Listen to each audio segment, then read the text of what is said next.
The Great Hall of the Interstellar Alliance Council was the largest structure ever built by any species in the known galaxy. It floated in the empty space between three star systems, a monument to cooperation that had taken 12 species and 200 years to complete. Ambassador Sarah Chen stood at the entrance and took a deep breath. She had been to this place many times before, but today was different. Today, she would face the greatest challenge of her career.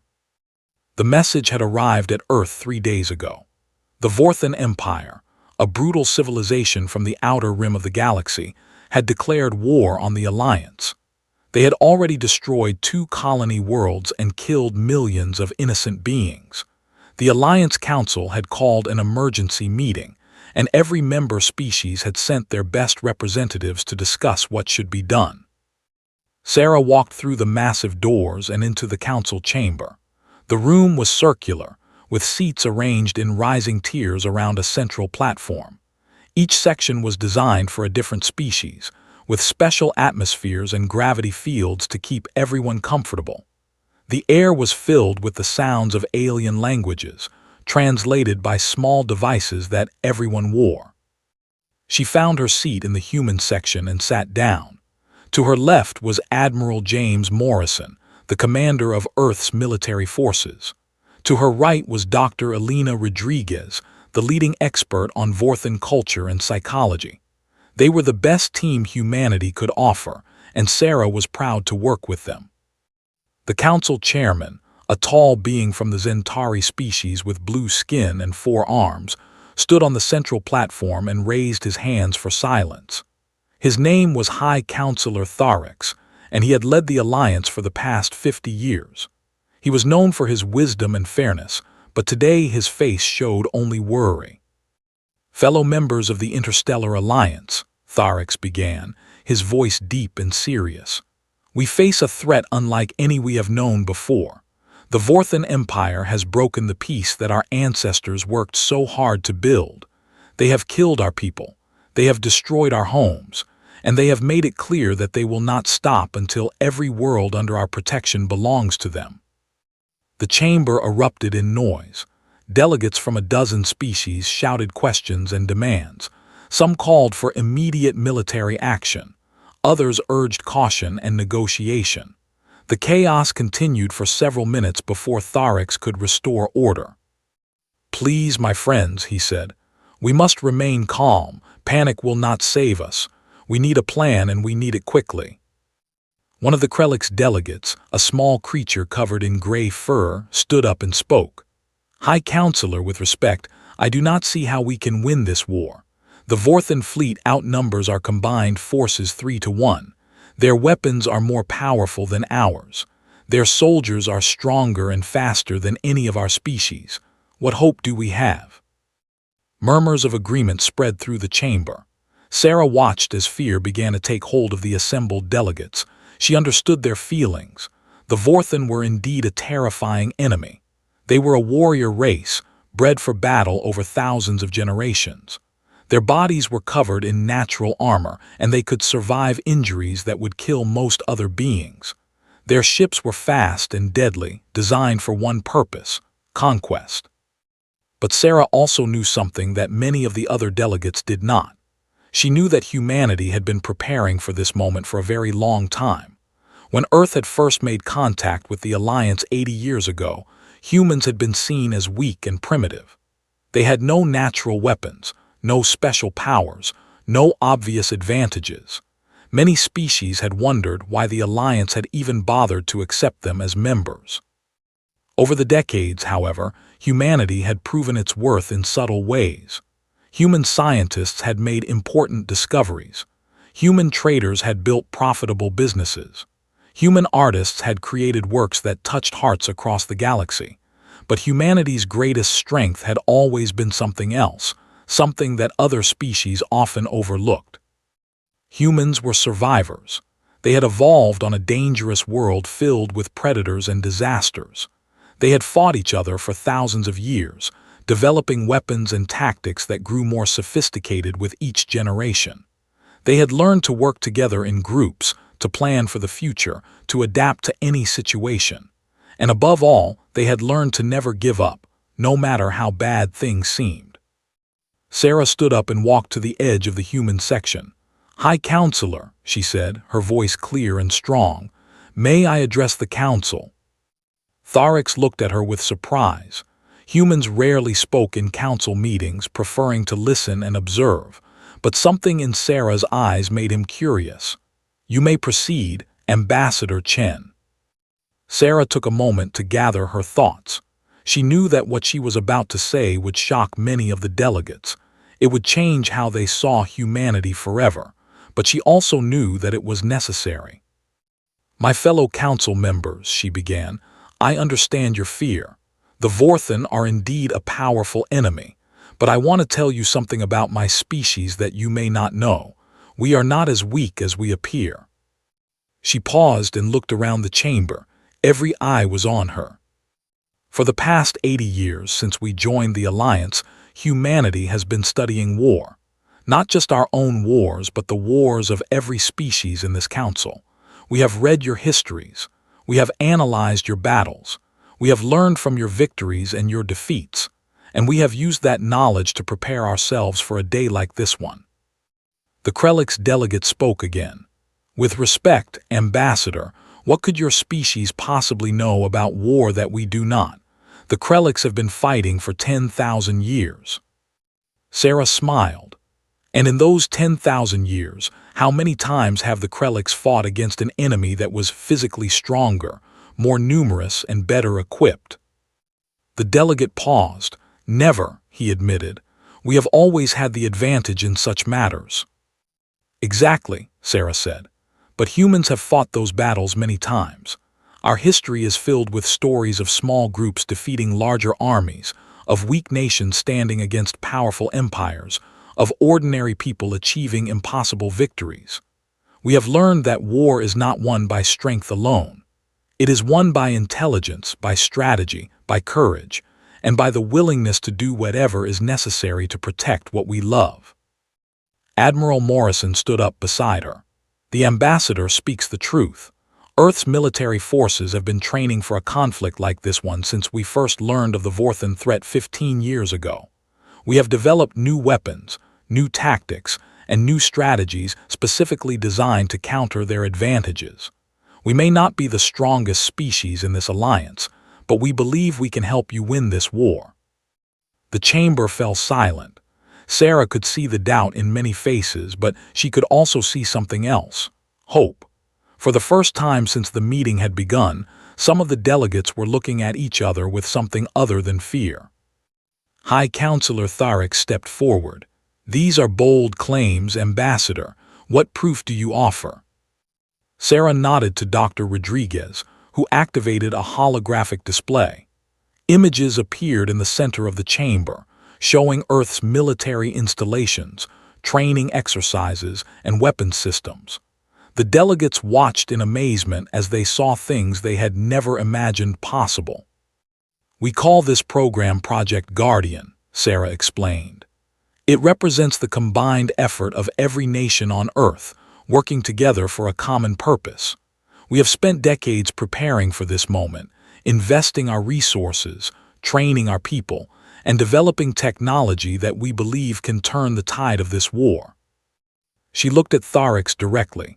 "High Counselor, humanity offers itself as the sword and shield of the Interstellar Alliance. Give us the chance to prove ourselves, and we will not let you down." The chamber erupted in discussion once again, but this time the tone was different. Where there had been fear, there was now curiosity. Where there had been despair, there was now debate. And in the eyes of many delegates, Sarah saw something that gave her courage. They were starting to believe. The debate in the council chamber lasted for 3 days. Every species had questions, concerns, and objections. Some doubted that humans could deliver on their promises. Others worried about giving too much power to a single species. A few even suggested that humanity might be trying to take advantage of the crisis for its own benefit. Sarah answered every question patiently and honestly. She showed them data, presented evidence, and explained their plans in detail. Admiral Morrison demonstrated their military capabilities. Dr. Rodriguez provided insights into Vorthan psychology that surprised even the oldest council members. Slowly, opinion began to shift. On the morning of the fourth day, High Counselor Tharix called for a vote. The question was simple. Should the Interstellar Alliance accept humanity's offer to lead the war effort against the Vorthan Empire? The votes came in one by one. The Zentari voted yes. The Krelix voted yes. Species after species added their support until only one vote remained. The Thalorian Collective, an ancient civilization known for their caution and wisdom, would cast the deciding vote. The Thalorian representative, a being of living crystal named Crystallax, rose slowly from their seat. They had not spoken during the entire debate, preferring to observe in silence. Now, every eye in the chamber turned toward them. "We have watched humanity for many years," Crystalllax said, their voice like wind through chimes. "We have seen them grow from primitive beings to respected members of this alliance. We have observed their curiosity, their determination, their strange and wonderful spirit that refuses to accept defeat." They paused, light dancing through their crystalline form. "But we have also seen something else, something that concerns us greatly." Sarah's heart sank. She knew that the Thalorians were difficult to convince. "We have seen humans fight among themselves," Crystalllax continued. "We have seen them cause great destruction on their own world. We have seen them make terrible mistakes that cost many lives. These things make us hesitate." The chamber was completely silent. "However," Crystalllax said, and their voice grew stronger, "we have also seen humans learn from those mistakes. We have seen them rise from the ashes of their failures and build something better. We have seen them take their capacity for violence and transform it into a force for protection. This is not a common ability. This is a rare and precious gift." They turned to face Sarah directly. "Ambassador Chen, you have asked us to trust your species with the lives of billions. This is not a small request, but we believe that if anyone can defeat the Vorthan, it is humanity. Your species understands war in ways that we do not. You have paid for that knowledge with blood and suffering, and you have earned the right to use it." Crystalllax raised their hand. The Thalorian Collective votes yes. The chamber erupted in cheers.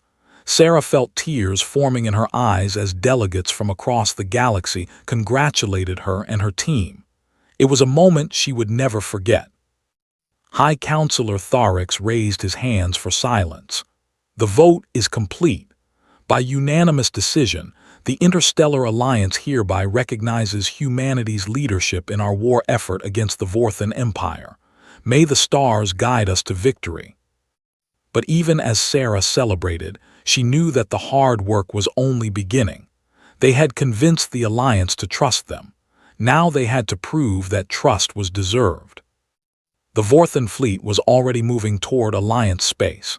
In 3 weeks, they would reach the first line of defense. Sarah and her team had 3 weeks to turn a loose collection of species into a unified fighting force. 3 weeks to implement strategies that had never been tested in real combat. 3 weeks to prepare for the most important battle in galactic history. As she left the council chamber, Admiral Morrison walked beside her.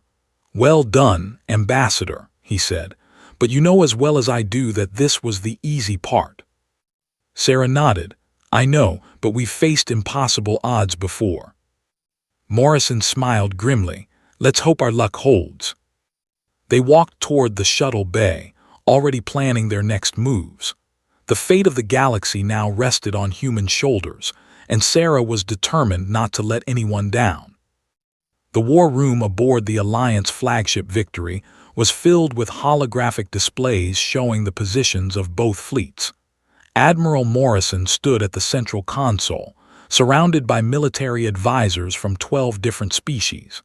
The atmosphere was tense but focused, exactly as he wanted it. "Ladies, gentlemen, and beings of all configurations," Morrison said, using the traditional human greeting that had become popular throughout the Alliance. "We have 18 days until the Vorthan reach our first defense line. Here is what we know about their forces." He gestured, and the display zoomed in on the enemy fleet. They have approximately 3,000 warships, ranging from small fighters to massive battle cruisers. Their flagship, the Devastator, is the largest vessel ever built by any species. It carries enough firepower to destroy a planet in a single shot. Murmurs of concern rippled through the room. A Krelix general named Torax spoke up. "Admiral, our combined fleet numbers only 1,200 ships. How do you propose to defeat an enemy that outnumbers us nearly 3-1? Morrison smiled. "By not fighting fair." He changed the display to show a complex diagram. "The Vorthen expect us to meet them in open battle. They expect us to form lines and exchange fire until one side is destroyed. That is how they have always fought, and that is how they have always won. But we are not going to do that." He pointed to various points on the map. "Instead, we are going to use a strategy that humans call guerrilla warfare.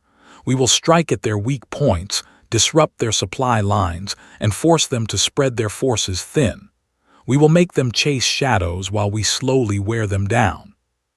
The Zentari admiral, a veteran of many campaigns, leaned forward with interest. "This is unconventional. How can such tactics work against a superior force?" "Because the Vorthen, for all their strength, have a critical weakness," Dr. Rodriguez answered. She stepped forward, her expertise finally taking center stage. "They are predictable. Their culture values honor and direct confrontation. They consider indirect tactics to be cowardly and dishonorable. They literally cannot imagine an enemy using such methods." She brought up images of past Vorthen battles. "In every conflict they have fought, they have used the same basic strategy. They advance in formation, crush the enemy fleet, and then conquer the planets one by one.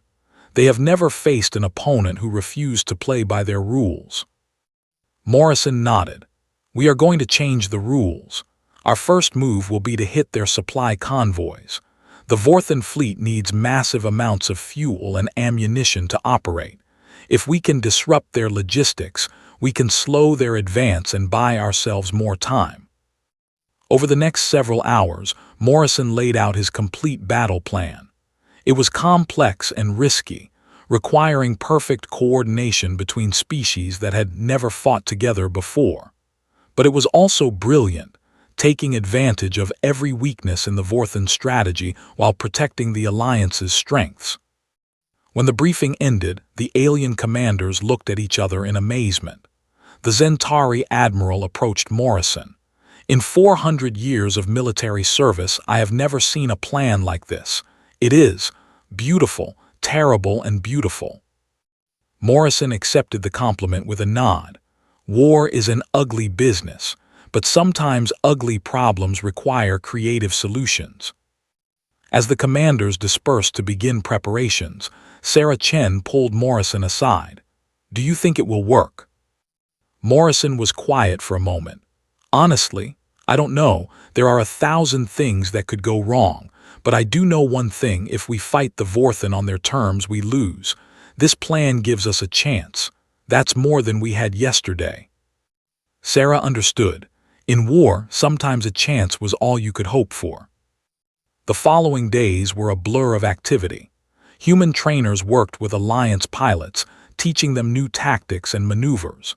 Engineers modified ships to carry specialized weapons. Intelligence officers studied every piece of information they could find about the Vorthen. Slowly, the diverse fleet began to come together as a unified force. On the 10th day before the battle, a problem arose. The Thalorian ships, which relied on crystalline technology, were having trouble integrating with the human-designed communication systems. Without proper coordination, they would be vulnerable in combat. Sarah spent 2 sleepless nights working with Thalorian engineers to find a solution. Finally, they developed a hybrid system that combined the best aspects of both technologies. It was not perfect, but it would work. Crystallax sought her out to express gratitude. "You humans have a saying, necessity is the mother of invention. We have watched you solve problems that would have taken other species years to address. This ability is remarkable." Sarah smiled wearily. "We've had a lot of practice." As the final days counted down, the Alliance fleet moved into position. They hid among asteroids, behind moons, and in the shadows of gas giants. To the approaching Vorthan, it would appear that the Alliance had abandoned their first line of defense. But in reality, they were setting a trap. On the night before the battle, Admiral Morrison addressed the entire fleet via holographic transmission. His image appeared on every ship, in every language, a symbol of the unity they had achieved. "Tomorrow, we face our greatest challenge," he said. "Many of you have never fought alongside humans before. Some of you have doubts about our strategy. I understand. What we are attempting has never been done on this scale." He paused, looking at the faces of beings from across the galaxy. "But I want you to remember something. Every species in this alliance has overcome impossible odds at some point in their history. The Zentari survived the Great Plague. The Krelliks rebuilt their civilization after the Earthquake Wars. The Thalorians endured the Long Darkness. You are all survivors just like us." His voice grew stronger. "The Vorthan think they are superior. They think that their strength makes them invincible, but they have never faced an enemy like us. They have never faced beings who refuse to give up, who fight not because they enjoy violence, but because they are protecting something precious. Tomorrow, we will teach them a lesson they will never forget." He raised his fist in the traditional human gesture of solidarity. "For the Alliance, for our homes, for the future." Across 1,000 ships, voices rose in response. Humans and aliens together, united by a common purpose. Whatever happened tomorrow, they would face it as one. The battle of the first line was about to begin. The Vorthan fleet emerged from hyperspace with the precision of a species that had never known defeat. 3,000 warships arranged themselves in perfect formation, their weapons armed and ready. At the center, the Devastator loomed like a metal moon, its massive guns capable of destroying entire cities with a single shot.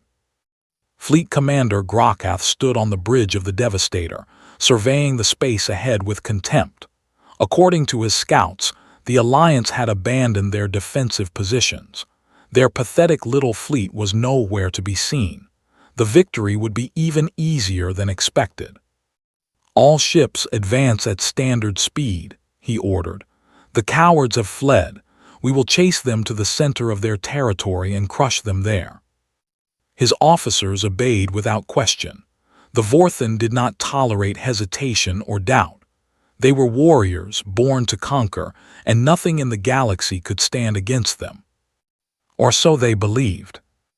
The first sign of trouble came an hour later when one of their supply convoys simply vanished.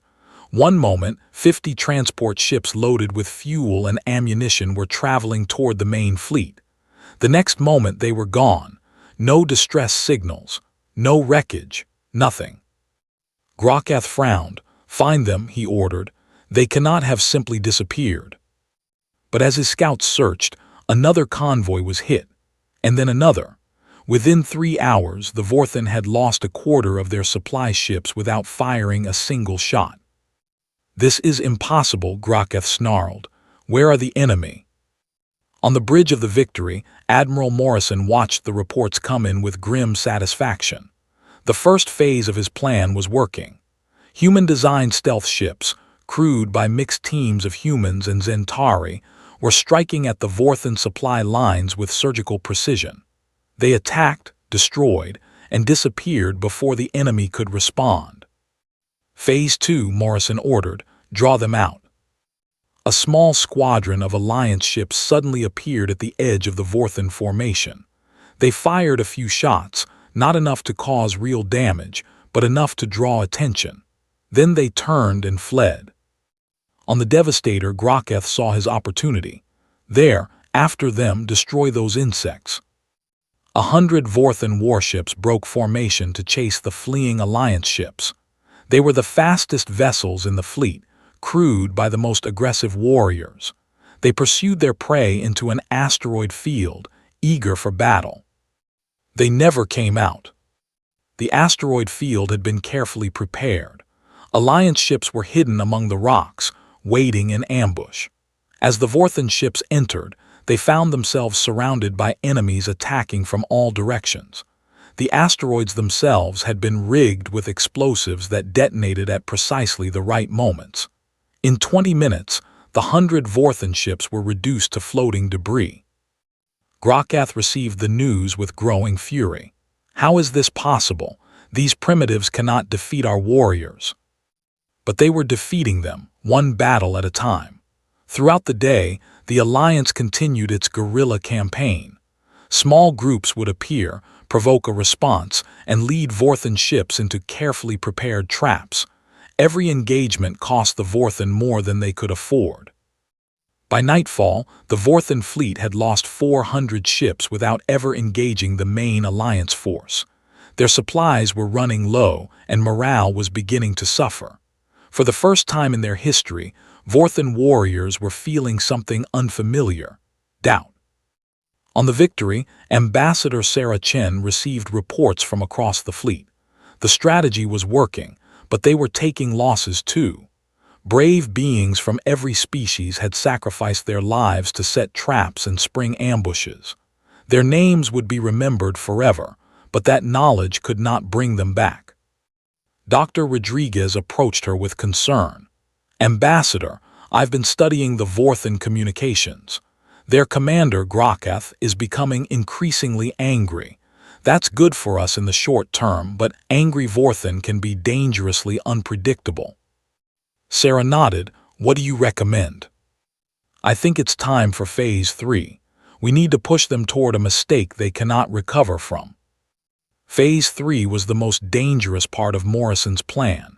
It required the Alliance to reveal their main fleet and appear to offer a conventional battle. The hope was that Grokath, frustrated by his losses and eager to prove his strength, would take the bait. Morrison gave the order, and 1,200 Alliance ships emerged from their hiding places. They formed up in a defensive formation near a small planet called Haven 7, which had been evacuated days earlier. To the Vorthan, it would look like the Alliance was making a final stand. Grokath saw the enemy fleet and smiled for the first time in days. "At last, they have stopped running. All ships attack formation. We will crush them and end this." The Vorthan fleet surged forward, thousands of ships hungry for revenge. They had lost hundreds of vessels to tricks and traps, but now they would fight in the open, where their superior numbers would guarantee victory. But Morrison had one more surprise. As the Vorthan fleet approached, the planet Haven 7 began to glow. Deep beneath its surface, human engineers had installed experimental devices called quantum disruptors. When activated, they created a field that interfered with the Vorthan's targeting computers and communication systems. Suddenly, the Vorthan fleet was blind. Their weapons could not lock onto targets. Their ships could not coordinate their movements. Chaos erupted as vessels collided with each other or fired into empty space. The Alliance fleet struck with everything they had. The battle lasted for 6 hours. It was brutal, chaotic, and terrifying. Ships exploded on both sides, filling space with fire and debris. But the Alliance had the advantage of preparation, and they used it ruthlessly. Human tactical teams coordinated the attack, directing ships to weak points in the Vorthan formation. Zentari gunners fired with unprecedented accuracy. Thalorian ships used their crystal-based shields to protect damaged allies. And slowly, impossibly, the Vorthan fleet began to crumble. When the battle finally ended, the result stunned the galaxy. The Vorthan had lost over 2,000 ships, including half of their battle cruisers. The Devastator was heavily damaged, barely able to move. Fleet Commander Grokath was forced to order a retreat, something no Vorthan commander had done in 500 years. The Alliance had won. But as the survivors gathered to count their dead and repair their ships, everyone knew that the war was not over. The Vorthan Empire still had resources, still had warriors, still had pride. They would be back, and next time they would be more careful. Sarah Chen stood on the bridge of the Victory, looking at the wreckage that filled space around them. They had achieved something incredible, something that would change the history of the galaxy. But she felt no joy, only a heavy sense of responsibility. Admiral Morrison joined her. "You should be proud, Ambassador. We did what everyone said was impossible." "I know," she said quietly, "but this is only the beginning, isn't it?" Morrison nodded. "Yes, the hard part is still ahead." They stood together in silence, watching the stars. The galaxy had seen what humanity could do in war. Now they would have to prove themselves in something even more difficult, achieving a lasting peace. 3 months after the Battle of the First Line, the war had reached a stalemate. The Vorthan had regrouped and launched several counterattacks, but each time the Alliance used human tactics to turn their strength against them. Neither side could achieve a decisive victory, and both were beginning to exhaust their resources. It was during this tense period that Ambassador Sarah Chen received an unexpected message. The Vorthan Emperor himself wanted to meet with her, not with the Alliance Council, not with military commanders, with her specifically. The news caused an uproar in the Alliance. Many suspected a trap, others thought it was a sign of weakness that should be exploited, but Sarah saw something else, an opportunity. "Think about it," she argued before the council. "The Emperor has never personally contacted any enemy before. The Vorthan consider negotiation to be beneath them. For him to reach out like this means something fundamental has changed." High Counselor Tharix was skeptical. "What if they simply want to capture or kill you? You are the face of humanity in this conflict. Your death would be a significant blow." "Then they would lose their only chance at peace," Sarah replied. "I don't believe the Emperor would waste such an opportunity on revenge. He is ruthless, but he is not stupid." After long debate, the council agreed to let Sarah attempt the meeting. She would travel alone, without guards or weapons, to a neutral space station in the void between territories. It was an enormous risk, but Sarah believed it was necessary. On the day of the meeting, she wore traditional Earth diplomatic robes rather than military uniform. She wanted the Emperor to see her as what she was, a person who wanted peace, not conquest. The neutral station was small and simple, maintained by an ancient automated system. Sarah arrived first and waited in a plain room with no furniture except 2 chairs. After an hour, the door opened, and the Vorthan Emperor entered. He was enormous, even by Vorthan standards. His natural armor was scarred from countless battles, and his eyes burned with an intelligence that Sarah had not expected. He looked at her with an expression that might have been curiosity. "You are smaller than I imagined," he said, his voice deep and rough. "Size is not everything," Sarah replied calmly. The Emperor made a sound that might have been a laugh. "Indeed, your species has taught us that lesson well." He lowered himself into one of the chairs, which groaned under his weight. Sarah sat in the other, trying to appear relaxed despite her racing heart. "I have studied your people," the Emperor said. "When we first encountered reports about humans, we dismissed you as irrelevant. Soft bodies, short lifespans, limited strength. You seemed like prey, not predators." Sarah remained silent, letting him speak. "But then you began to fight and everything changed. You used tactics we had never seen before. You turned our own strength against us. You made our warriors hesitate, and for Vorthan, hesitation is death." He leaned forward, his massive form intimidating despite the chairs between them. "I want to know how you did it. Not the weapons or the strategies, but the thinking behind them. How does a species as weak as yours learn to fight like this?" Sarah considered her answer carefully. "We learned because we had no choice. On our home world, we were not the strongest or fastest creatures. We survived by being clever, by working together, and by never giving up. Every war we fought taught us something new, and over time, those lessons became part of who we are. The Emperor was silent for a long moment. And you are not afraid to die. Of course we are afraid, Sarah said honestly. Fear is natural, but we have learned that there are things worth dying for. Our families, our homes, our freedom. When we fight for those things, fear becomes less important. Among my people, such thinking would be considered weakness. We are taught that fear is shameful, that a true warrior feels nothing but the joy of battle. And yet your warriors are dying, Sarah pointed out gently. They are losing to enemies they despise. Perhaps the lesson is not that fear is weak, but that denying fear is foolish. The Emperor's eyes narrowed. For a moment, Sarah feared she had pushed too far, but then his expression changed to something like respect. You speak boldly for one so small. Diplomacy requires honesty, Sarah said. And I believe you deserve honesty, Emperor. You did not come here to discuss philosophy. You came because you want this war to end. Another long silence. Then the Emperor nodded slowly. My empire is ancient. We have conquered many worlds, defeated many enemies. But this war is different. Your tactics have changed things. My warriors no longer believe they are invincible. Some are even beginning to question whether our ways are truly superior.